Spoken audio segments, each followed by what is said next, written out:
Penjabat Wali Kota Subulu Salam Ashari SAGMSI mengajak tim percepatan penurunan stunting Kota Subulu Salam bekerja keras dan sungguh-sungguh.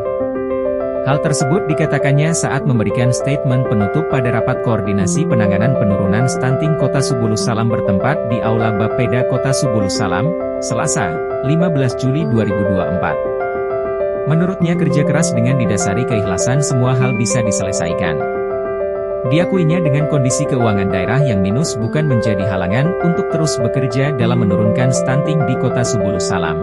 Pihaknya akan terus memberikan pelayanan publik yang baik dan memprioritaskan kesejahteraan pegawainya namun mesti sabar karena kondisi keuangan yang minus. Target penurunan stunting belum optimal mesti sudah turun dibandingkan tahun sebelumnya, ucap Sekda Kota Subulu Salam selaku Ketua Tim Percepatan Penurunan Stunting Kota Subulu Salam mengawali kata sambutannya. Menurutnya tren membaik namun masih jauh dari target, jangan kendor dan patah semangat untuk terus bekerja keras.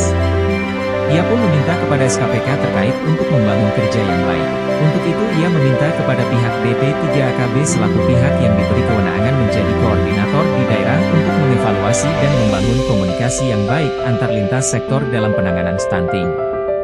Dalam kesempatan tersebut Kepala Bapeda Kota Subulu Salam Zulkifli SSTP-MSI, Kepala DP3AKB Kota Subulu Salam Haji Harmaini SPDIMM dan Kabid Promkes Dinas Kesehatan Sri Arafah Sitakar SSTMKM menjadi narasumber.